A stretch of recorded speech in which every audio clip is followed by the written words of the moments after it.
seguindo em assuntos internacionais, vamos voltar para o principal tema que está rondando os noticiários. O acordo de cessar-fogo entre Israel e Hamas foi confirmado nesta quinta. O presidente dos Estados Unidos, Donald Trump, informou que todos os reféns devem ser libertados até segunda ou terça-feira. Depois do anúncio, Trump disse que o Irã, apontado como um dos principais apoiadores do Hamas na região, diz que pretende trabalhar pela paz. A gente conversa com o internacionalista Roberto Goulart sobre esse assunto. Roberto, bom dia.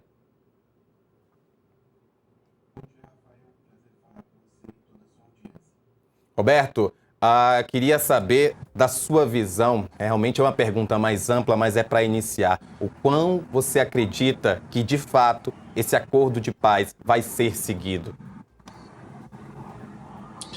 Rafael, em janeiro desse ano nós tínhamos um acordo também em relação à troca de reféns, a cessar os ataques de Israel contra a faixa de Gaza. Agora, a diferença é que esse tem, né, o peso dos Estados Unidos. O presidente Trump colocou todo o seu peso político, né, podemos dizer assim, toda a pressão necessária para conseguir que Netanyahu, né, enviasse representantes de Israel, o Hamas também, né, para negociações no Egito.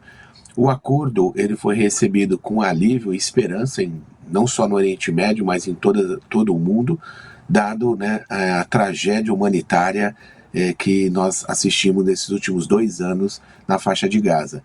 Agora começa o acordo justamente pela parte mais difícil, que é a troca dos reféns. Por que eu digo isso? Porque o Hamas tem nos reféns, né, o meio, digamos assim, para negociar com Israel. Então Israel não lançou um ataque total contra a faixa de Gaza, exatamente porque a pressão dentro de Israel, né, dos familiares, enfim, da sociedade como um todo, para que fosse trazido logo, quanto antes, né, os reféns. E a libertação dos reféns, ela deixa também o Hamas mais exposto. Então, é preciso que os 3 primeiros pontos, que são libertação dos reféns, Israel, nas primeiras 24 horas, recua um pouco, né, as tropas, mas ainda não deixa a faixa de Gaza, para nos momentos seguintes deixar a faixa de Gaza de posse, é claro, dos reféns israelenses. E o terceiro, que é muito aguardado pelos palestinos, é a entrada de água, né, remédios e alimentos em número suficiente para estancar a fome, né, e o sofrimento dos palestinos em relação, é claro, ao mais básico, que é água, alimento e comida. Roberto, um dos pontos também que a gente tratou discutindo esse acordo de cessar-fogo, essa possibilidade de paz, é o quanto atualmente o cenário internacional, a opinião pública internacional, está muito mais de olho, inclusive com vários países dizendo diretamente que o que está acontecendo em Gaza é um genocídio.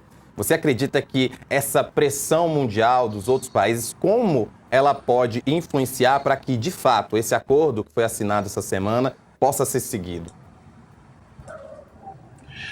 Concordo, Rafael, com essa avaliação. Nós tivemos, né, na última Assembleia Geral agora das Nações Unidas, vários países, né, entre os quais a França e a Grã-Bretanha, que são países que pertencem ao Conselho de Segurança das Nações Unidas com poder de veto, também fazem parte do G7 e já são cerca de 140 países que reconhecem o Estado palestino. Vale lembrar que o Brasil reconhece desde 2009. Né? Então, a pressão internacional aumentou. Israel já estava muito isolado internacionalmente e o Trump também, com os ataques contra o Irã, né, o apoio incondicional a Netanyahu, estava isolando também parte, digamos, a posição dos Estados Unidos frente a esse conflito. E nós sabemos que os Estados Unidos é quem tem a chave da resolução desse conflito do ponto de vista geopolítico, seu poderio militar, é claro, toda, né, a capacidade que os Estados Unidos têm de impor, né, uma paz na região. Tanto é assim que um dos pontos que Trump listou, né, melhor dizendo, entre os 20 pontos listados por um plano de paz, como fica Gaza no dia seguinte, ou seja, quem é que vai liderar, quem é que vai governar a reconstrução de Gaza. E um dos pontos fundamentais é a segurança. Então, quem que vai garantir que Israel não volte a atacar, não volte a ocupar, colonizar a faixa de Gaza? Então, vai ser criada uma força internacional, porque os capacetes azuis das Nações Unidas não estão sendo cogitados para esse momento. Então, a pressão internacional do frente, né, ao genocídio na faixa de Gaza também levou os Estados Unidos a atuarem. Mas não significa que a paz na faixa de Gaza, e tomara que ela venha e venha plenamente, né, Rafael, mas não significa um distorcionamento no Oriente Médio, porque Netanyahu continua tensionando com o Irã. Então, é preciso que os Estados Unidos, né, mantenha, enfim, o acordo de pé. Ele é o principal patrocinador do acordo. Então vai caber aos Estados Unidos, enfim, um trabalho muito próximo a Netanyahu, porque Netanyahu pode vir contrariar Trump, e isso expõe também politicamente, enfim, até, digamos assim, a autoridade do presidente dos Estados Unidos frente, né, às tensões no Oriente Médio, enfim, aos demais países como o Catar, a Turquia e o Egito, que aceitaram fazer parte da negociação.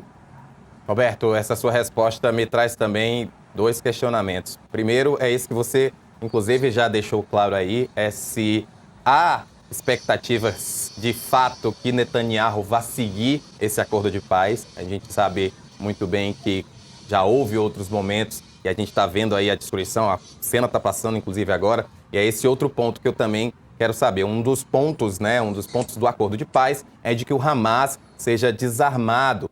Porém, diante dessa destruição que a gente vê em Gaza atualmente, o fato do Hamas ser desarmado, isso pode impedir de surgirem novos grupos, principalmente, como eu deixei claro no início da pergunta, com um Netanyahu que não é tão confiável assim? Rafael, quando teve, os ataques, né, que Hamas perpetrou contra Israel, né, que deu início a essa nova guerra, né, contra os palestinos na faixa de Gaza, nós vimos que o Netanyahu apresentou como objetivo central que era destruir o Hamas, acabar com o Hamas. E nesse momento, né, nós temos o Israel negociando exatamente com quem? Com o Hamas. Então, a destruição do Hamas, depois de 2 anos, com toda a força, a brutalidade, né, que Israel empregou, né, enfim, na faixa de Gaza, nós vimos que não é também uma tarefa, né, que tão, digamos assim, objetivo a se destruir, né, um grupo como o Hamas, que tem aí um pouco mais de 30 anos de existência, né, para ser mais preciso, 37 anos de existência, 37, 38 anos. Então, nesse momento, pode vir, se não tiver, pode surgir outros grupos. Agora, também é preciso que nessa negociação seja recuperada a Autoridade Nacional Palestina, né? Quer dizer, aquela que foi instituída a partir dos acordos de Oslo de 1993. Mas lá em Oslo, um dos pontos centrais era exatamente a criação de um Estado palestino. E agora o Donald Trump não falou tão diretamente sobre um Estado palestino. Então, o que pode levar a uma paz duradoura, o que pode levar, né, ao controle, né, político, seja da faixa de Gaza, a Cisjordânia, e em favor dos palestinos, é a criação de um Estado palestino democrático e vivendo lado a lado com Israel. E com isso, né, um Estado também que seja viável. Não basta criar um Estado palestino que não tenha viabilidade. Então, viabilidade significa o quê? Um Estado palestino que seja capaz de impor a ordem no sentido mesmo da segurança, proteger os palestinos e também defender o seu território. Também um Estado que tenha condições de prover saúde, educação, né, alimentação adequadas à sua população, porque nós temos países no mundo que se tornaram independentes, se tornaram, né, enfim, nominalmente, podemos dizer assim, independentes, porque as intervenções estrangeiras continuam ocorrendo, né?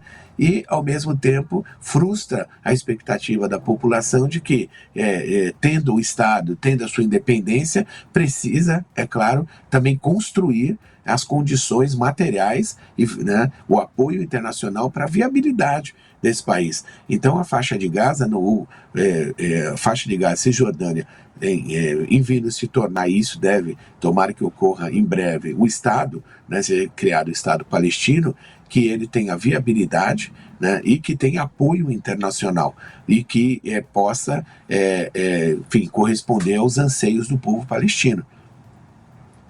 E a gente fica nessa expectativa, uma boa expectativa, que é a expectativa da paz. Roberto Goulart, muito obrigado por participar novamente aqui com a gente no Metrópolis. Obrigado, Rafael, pelo convite. Um prazer falar com vocês.